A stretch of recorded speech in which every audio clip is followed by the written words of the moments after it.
ഞാൻ സാരിയൊക്കെ കൊടുത്തിറങ്ങിട്ട് എങ്ങനെയുണ്ടടി? നന്നായിട്ടുണ്ട്. കരി ഇത്തിരി കൂടുതലല്ലേ? കരി നിന്റെ മൊത്ത പൊടി. അയ്യോ, എന്റെ മുഖത്ത് കരിയേ ഇല്ല.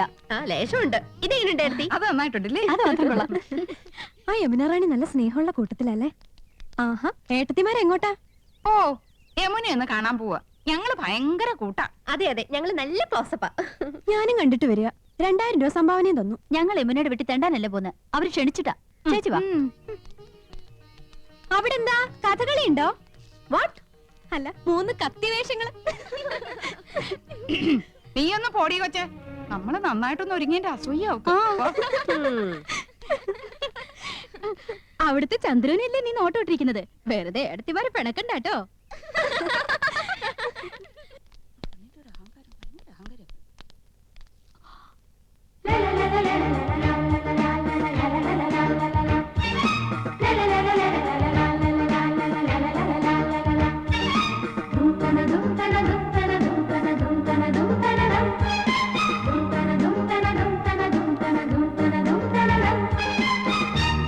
Hello hello, I was waiting for U.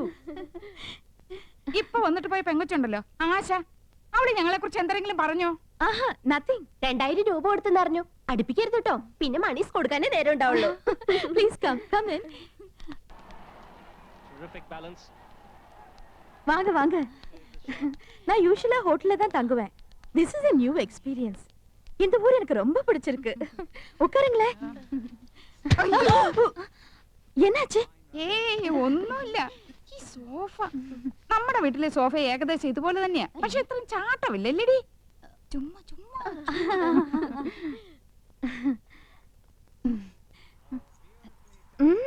Ornaments நிறைய இருக்கே. ഈ മാല ലേറ്റസ്റ്റ് ഫാഷനാ. 5 പവനുണ്ട്. അച്ഛൻ വാങ്ങി തന്നാ. Very good.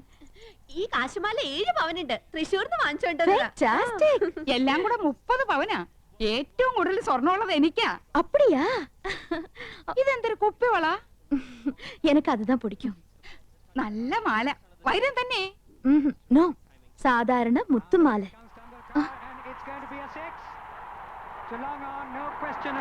ஹாய், டெண்டுல்கர் 6. உங்களுக்கு ക്രിക്കറ്റ് പിടിക്കുമോ? പിന്നെ എന്ത് ഇഷ്ടാണെന്നോ. ഞങ്ങൾ എന്നും കാണാറുണ്ട്. നമ്മുടെ ടിവി ഇതിനേക്കാളും വലുതാണോടി? ഓ, എല്ലാ ടിവി ഒരേ സൈസാ.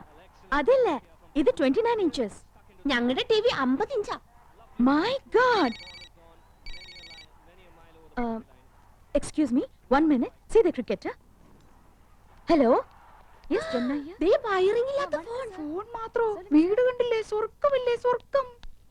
ഹായ്, എന്തൊരു ചന്തം. എന്ത് തണുപ്പാ. ഫ്രിഡ്ജിന്ന് ഇപ്പൊ എടുത്തേ ഉള്ളൂ. ഇവിടെ എന്ത് ഫ്രിഡ്ജാ? വോൾട്ടാസ്. നമ്മുടെ അവിടെ ഈ പറഞ്ഞ തന്നെയല്ലേടി? ആ, ഏതാണ്ട് അതുപോലത്തെ. യമുന റാണിയുടെ ചേച്ചിയാ. ആയ. ആയ, അപ്പൊ ഹിന്ദി അറിയാല്ലേ? അച്ഛി മേ കൗസല്യാഹും. ദയാ മണ്ണാൻ കട്ട. രണ്ടുപേരും മണ്ടത്തരങ്ങളൊന്നും എഴുന്നള്ളിക്കില്ലെന്ന് ഉറപ്പ് തന്നിട്ട് അങ്ങോട്ട് കൂട്ടിക്കൊണ്ട് വന്നത്. ആയാന്ന് പറഞ്ഞ ഹിന്ദി ഒന്നും അല്ല, സർവന്റിന് അർത്ഥം. ഓ, ഓർത്തിയോടെ വാരി വലിച്ച് തിന്നരുത്. മാനേഴ്സ് കീപ്പ് ചെയ്യണം. യമുന കൂടി വന്നിട്ട് മതി. നോക്ക്, നമുക്ക് ക്രിക്കറ്റുകളെ അറിഞ്ഞൂടാന്ന് യമുന മനസ്സിലാക്കരുത്. നാണക്കേടാ. യമുന വരുന്നുണ്ട്. ക്രിക്കറ്റ് ആസ്വദിച്ചാണ്. എന്തൊരു കളി.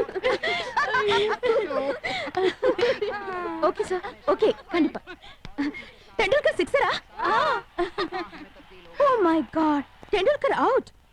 எதுக்காக நீங்க சிரிச்சிட்டு இருக்கீங்க? நீங்க பாகிஸ்தான் சைடா? ഓ, ഞങ്ങൾക്ക് അങ്ങനെയൊന്നുമില്ല. ഏത് സൈഡിലും നിൽക്കും. Please have it. കുടിക്കാൻ.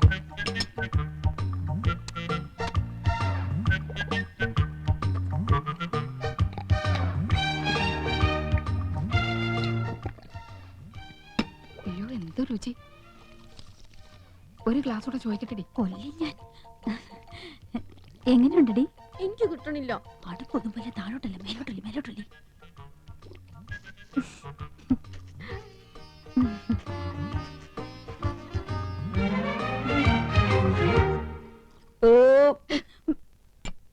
സ്കൂളിൽ പഠിക്കുമ്പോ ഡാൻസിനും പാട്ടിനും ഒക്കെ ഞാൻ മിടുക്കിയായിരുന്നു. സമൂഹ ഗാനം വരെ ഞാൻ ഒറ്റയ്ക്ക് പാടിയിട്ടുണ്ട്. Oh, I see. Yes, I am in the sea. അന്ന് എന്നെ സിനിമയിൽ അഭിനയിക്കാൻ വിളിച്ചതാ. അന്ന് ഇതുപോലെ തടിയൊന്നും ഇല്ലായിരുന്നു. സീലിംഗ് ബ്യൂട്ടിന്നാ അന്ന് എന്നെ എല്ലാരും വിളിച്ചിരുന്നത്. സ്ലിം ബ്യൂട്ടി എന്നാ ഉദ്ദേശിച്ചത്. പക്ഷെ അച്ഛനും അമ്മയും വിട്ടില്ല. അന്നേ സിനിമ പോയിരുന്നെങ്കിൽ ഇന്ന് എന്താകുമായിരുന്നു? போகாம இருந்தது ரொம்ப நல்லது. நல்ல ஒரு ஃபேமிலி லைஃப் கிடைச்சிருக்குல்ல, அதுதான் வேணும். ഒരു സിനിമയിൽ കളിച്ചാ എത്ര രൂപ കിട്ടും? 10 ലക്ഷം വരെ കിട്ടുമെന്നാ നാട്ടുകാര് പറയണേ. அப்படிலாம் ஒண்ணும் இல்ல. ஓகே, உங்களை எல்லாரையும் எனக்கு ரொம்ப பிடிச்சு போச்சு. I like you all very much. ஒரு நாளைக்கு நான் உங்க வீட்டுக்கு வரேன். അയ്യോ, അവര് നമ്മുടെ വീട്ടിലേക്ക് വരുന്നു. ടിവിയും ഫ്രിഡ്ജും കുന്നും കുറച്ചൊക്കെ ഉണ്ടെന്ന് വെച്ച് കാച്ചില്ലേ? ഇനിയിപ്പോ എന്താ ചെയ്യും? என்ன வரக்கூடாதா? അയ്യോ വരണം, തീർച്ചയായും വരണം. എപ്പോഴാ വരുന്നേ? Next Sunday fight scene. I be free. Sunday വരെ. തീർച്ചയായും വരുവോ? ഷുവർലി. அந்த 3 பெண்கள் கௌசல்யா, ஆனந்தவல்லி, இந்துமதி இங்கு வந்தார்கள். கிராமத்து பெண்கள், படிக்காதவர்கள் என்றாலும் நல்லவர்கள், கலங்கமில்லாதவர்கள். அவர்களோடு பேசிய போது மனதுக்கு எவ்வளோ நிம்மதி. அடுத்த சண்டே அவர்கள் வீட்டுக்கு போக வேண்டும். நிச்சயமாக போக வேண்டும். നമ്മുടെ വീട്ടിലേക്കോ? കൗസു, നീ സ്വപ്നം കണ്ടോന്നല്ലോ. അയ്യോ, ഈ മനുഷ്യനോട് എത്ര പറഞ്ഞാലും മനസ്സിലാവില്ലേ. നമ്മുടെ 5 മക്കളാണ് സത്യം. മതി, എനിക്ക് വിശ്വാസായി. നമ്മുടെ ഭാഗ്യം തെളിയാൻ പോവാണ് കൗസു. നമുക്ക് കേമമായിട്ടൊരു സദ്യ ഒരുക്കണം. സദ്യ ഒരുക്കാൻ മാത്രം മതിയോ? ഇരുന്ന് കഴിക്കാൻ വൃത്തിയുള്ള ഒരു മേശയുണ്ടോ അവിടെ? ഒന്ന് ഇരിക്കാൻ ഒരു സോഫയുണ്ടോ? ദേ, ഇരിക്കാൻ ഈ സ്റ്റൂള് പോരെ? ഈ കുന്നത്തിലാണോ യവനെ ഇരിക്കുന്നത്? ഇത്തിപ്പോരും തണുത്ത വെള്ളം കൊടുക്കാൻ ഒരു ഫ്രിഡ്ജ് ഉണ്ടോ ഇവിടെ? അത് കുടിക്കാൻ നീണ്ട കുഴലുണ്ടോ? അടുപ്പിൽ ഊതുന്ന കുഴല് പോരെ? തമാശകളാ. ക്രിക്കറ്റ് കാണുന്നോളാ യമുന. അതിനിവിടെ ഒരു TV ഉണ്ടോ? ഉണ്ടോന്ന്? ആ ലിസ്റ്റ് ഒന്നുകൂടി കേക്കട്ടെ. Dining table. പൂപ്പരുത്തി മതി, 2000 ഓ, നിൽക്കും. പൂപ്പരുത്തി. അവിടെ ഈട്ടി തന്നെ വേണം. 25,000. Sofa set. ചൂരല് മതി. റെപ്രസെന്റേറ്റീവിന് ഇരിക്കാനില്ല, യമുനയ്ക്കാ. കുഷൻ തന്നെ വേണം, കുതിച്ചു പോകണം. അതിന് കുതിരപ്പുറത്ത് കയറിയാ പോലെ. തമാശകളാ കൂട്ട്. 25,000. ബ്രിഡ്ജ്. പാല് അതും വേണോ? അവർക്ക് നടന്നു വന്നാ പോരെ? അതല്ലെന്ന്, തണുപ്പിക്കുന്ന ഒരു സാധനം ഇല്ലേ? Fridge 9,000. TV. Black and white പോരെ? ഓരോ കളർ തന്നെ വേണം. 10-20 അടി നീളവും വേണം. 10-20 അടി നീളോ? ഇഞ്ചായിരിക്കും. ഇഞ്ചെങ്കി ഇഞ്ച്.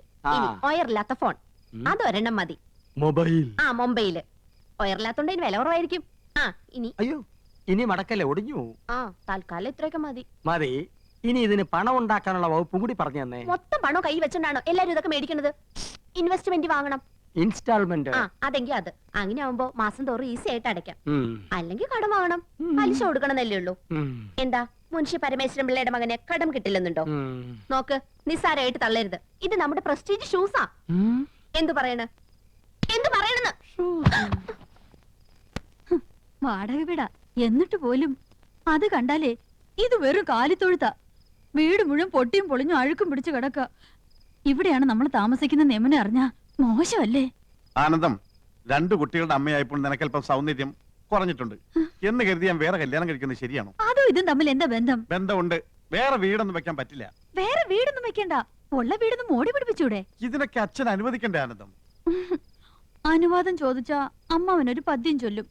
ഇതൊക്കെ ചെയ്തു കഴിഞ്ഞ അഭിപ്രായം ചോദിച്ചാലും പദ്യം ചൊല്ലും. പാവം അമ്മാവനും പാവം മോനും.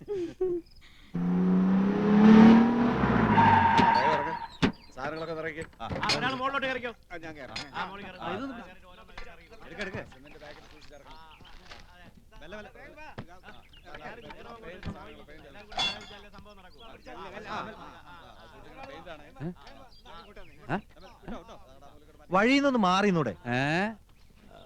ചന്ദ്രു, ചന്ദ്രു, നിന്റെ വിവാഹം ഉറപ്പിച്ചോ? എന്തൊരു ദീർഘവീക്ഷണം. അങ്ങനെ കൊണ്ട് ഉറപ്പിച്ചിട്ടൊന്നുമില്ല, അച്ഛൻ അറിയാതെ. അല്ല, മനസ്സിൽ ആശയുണ്ട്. ആശയോ? ഒരാഗ്രഹം. അച്ഛനും ചേട്ടന്മാർക്കും ഇഷ്ടമാണെങ്കിൽ എനിക്ക് വിരോധമില്ല. ആശയൊക്കെ 5 കൊല്ലം കഴിഞ്ഞു മതി. അതൊരു നീണ്ട ഗ്യാപ്പല്ലേ അച്ഛ? അപ്പോഴേക്കും ഞാൻ വഴിതെറ്റി പോയാലോ? ഈ കണക്കിന് എല്ലാം തെറ്റും. എടാ, ഈ കാട്ടിക്കൂട്ടുന്ന കോലാഹലങ്ങളൊക്കെ എന്തിനാന്നാ ചോദിച്ചേ? അതാണോ? അതൊക്കെ ചേട്ടന്മാരുടെ തീരുമാനങ്ങളാ. അല്ല, ഞാൻ പറഞ്ഞൊന്നും വേണ്ട, ഏട്ടത്തിമാരുടെ ശക്തമായ പിന്തുണയും ഉണ്ടേ. നന്ദകുമാരാ, നന്ദേട്ടാ, ഇത്ര ധൃതിപ്പെട്ട് ഈ വീട് പുതുക്കാൻ ഇവിടെ എന്താ വിശേഷം? ഞാനും അതാ ആലോചിക്കണേ. എന്താ വിശേഷം കൗസു? എനിക്കറിയാം. നീ പോടാ അവിടുന്ന്. വെറുതെ പൊട്ടങ്കളി വേണ്ട, കാര്യം എന്താണെന്ന് പറ. ഗോപകുമാരാ, എന്താ ഏട്ടാ? അതെ നീ ഈ വീട് പുത്തനാക്കാൻ ആരെങ്കിലും ഏൽപ്പിച്ചിട്ടുണ്ടാ? വെറുതെ എന്തിനാ ചേട്ടാ നിങ്ങൾ 3 പേരും ചേർന്നല്ല എല്ലാം തീരുമാനിച്ചത്. ഇനി വേറെ പലതും തീരുമാനിച്ചു വെച്ചിട്ടുണ്ടല്ലോ. മൂത്തോര് സംസാരിക്കുന്നിടത്ത് എനക്കെന്താടാ കാര്യം? അച്ഛന് കാര്യം പറഞ്ഞാൽ മനസ്സിലാവുമല്ലോ. അച്ഛാ, നമ്മുടെ നാട്ടിൽ കുണ്ടും കുഴിയും നിറഞ്ഞ റോഡുകൾ യുദ്ധകാലാടിസ്ഥാനത്തിൽ നന്നാക്കുന്ന എപ്പോഴാ? പ്രധാനമന്ത്രിയോ പ്രസിഡന്റോ വരുമ്പോഴാണല്ലോ. അതുപോലെ ഒരു വിശിഷ്ടാതിഥി നമ്മുടെ വീട്ടിൽ വരുമ്പോ. അങ്ങനെ ഏത് വിശിഷ്ടാതിഥിയാടാ നമ്മുടെ വീട്ടിലേക്ക് വരണത്? അതെ, അച്ഛൻ ഇതുവരെ അറിഞ്ഞില്ലേ? നിങ്ങൾ അച്ഛനോട് പറഞ്ഞില്ലേ? ഛേ, മോശമായി പോയി. അച്ഛാ, നമ്മുടെ വീട്ടിൽ യമുന റാണി വരുന്നു. സൂപ്പർ സ്റ്റാർ യമുന റാണി. വേറെ എത്രയോ വീടുകളുണ്ട്. യമനിക്ക് പോകാൻ തോന്നിയില്ലല്ലോ. മുൻഷി പരമേശ്വരൻ പിള്ളയുടെ ഒരു വെയിറ്റ്. യമുന റാണി അറിയപ്പെടുന്ന കലാകാരി നമ്മുടെ വീട്ടിൽ വരുന്നത് നല്ല കാര്യം തന്നെ. പക്ഷേ നമ്മൾ ഇപ്പൊ താമസിക്കുന്ന വീട്ടിലേക്ക് യമുന വരില്ല എന്നുണ്ടോ? അല്ല അച്ഛാ, അവരുടെ ഒരു സ്റ്റാറ്റസ് നമ്മൾ നോക്കണ്ടേ? അവരുടെ പദവിക്കനുസരിച്ച് ഉയരാനുള്ള ശേഷി നമുക്കുണ്ടോടാ? നമുക്കൊരു അഭിമാനമുണ്ട്. അച്ഛന് പറഞ്ഞാൽ മനസ്സിലാവില്ല. അതേടാ, എനിക്കൊന്നും മനസ്സിലാവില്ല. മനസ്സിലായിക്കോളും.